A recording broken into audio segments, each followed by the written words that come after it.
this graph for 1 second. Imagine we have this type of bell curve here. Now, this represents peak performance, and this right here represents, let's call it tension, right? The excitement level of your central nervous system. Because breathing is a direct pathway into that part of your body and brain. So, if you want to achieve peak performance and perform to the best of your ability, whether you're competing or grading or just a regular training session in the dojo, you can use breathing to achieve this peak state of performance.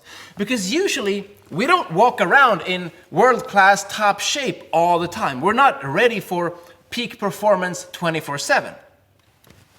We tend to be either to the left side or the right side of this curve of tension or excitement level. So if you're a very relaxed person, usually you might be down here somewhere on the curve, right?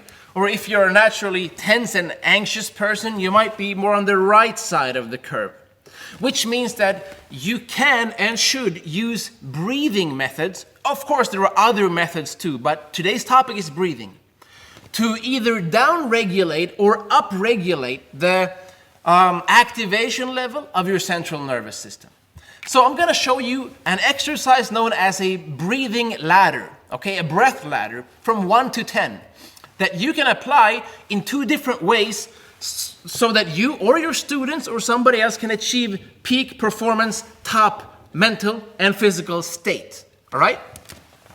So let's start with the one that you would use for relaxing, okay? For lowering the activation level of your central nervous system, which is a more slow and deep form of breathing.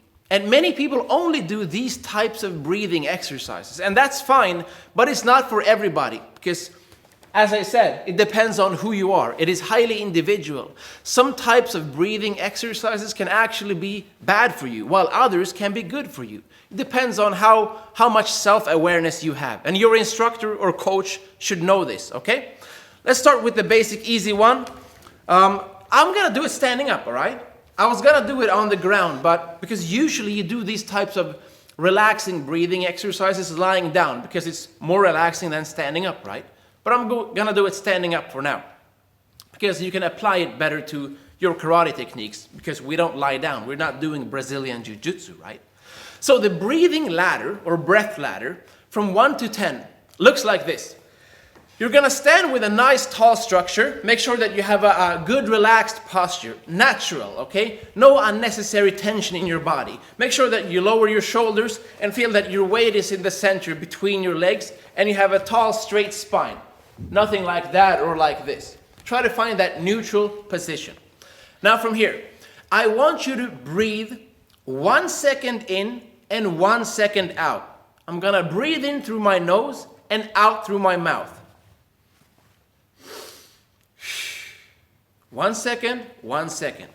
As I breathe, I try to breathe down into my belly. I'm gonna use my diaphragm. And as I gradually progress and breathe longer and longer, I'm gonna inhale and exhale now 2 seconds, then 3, then 4, then 5. Then I will gradually try to pack that breathing from below down and up. And try not to elevate your shoulders if you can. Your body, your chest, and your rib cage should be moving in this direction only and not in this direction. If you can avoid that, just think about that, okay?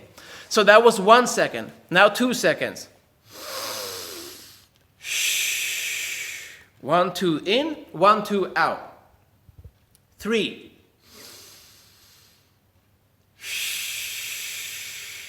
4 seconds.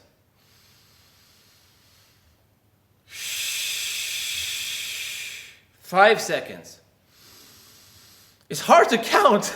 Actually, it has a high cognitive load as well, especially when I try to show you as well, because I have a lot to think about.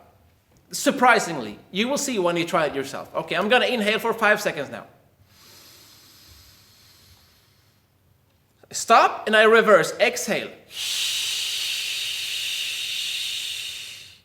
So you can see that I gradually increase the range of motion. It's Sort of like a mobility exercise, but we're working the respiratory system from the inside out, okay? And then I go 6 seconds, 7, 8, 9. Let me just skip ahead to 10. You ready? I'm not even sure I can do it.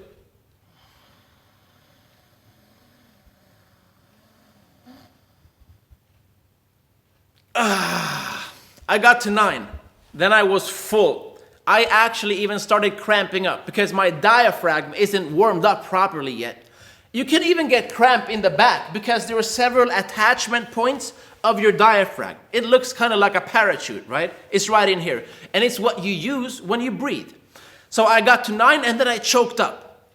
That means I couldn't get to 10, which was the goal. And then after you got to 10, you would reverse it. So you go 9, 8, 7, 6, and so on.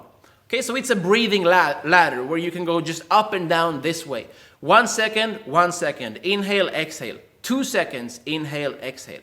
And always try to inhale, nose, exhale, mouth. Okay? And like I said, try to work from the bottom and gradually progress upwards. So the last part you inhale with is up here as you start packing from down. Now, as I told you, I choked up at 9. So, we're gonna work on that using an elastic band to improve your capacity for breathing. So I'm just gonna put this around myself this way. And if you don't have an elastic band, you can actually just use your belt. Now, your belt is not elastic, but you can achieve almost the same effect. And I actually like to tie my belt extra tight whenever I practice a slow breathing kata, so I can feel that sensory feedback of pushing against the belt, right? Because that's essentially what you're gonna do with this elastic band. You're just gonna put it tight, just here around the rib cage. And now, you just practice 1 inhalation maximum, and then you exhale maximum. And your goal right now is just to expand and try to get this elastic band to move. Again. And this is a 3D type of breathing. You want to move in all directions, even to the sides, expand your rib cage and back, not just front to back or up and down, but try to actually fill your whole trunk. Again, I inhale,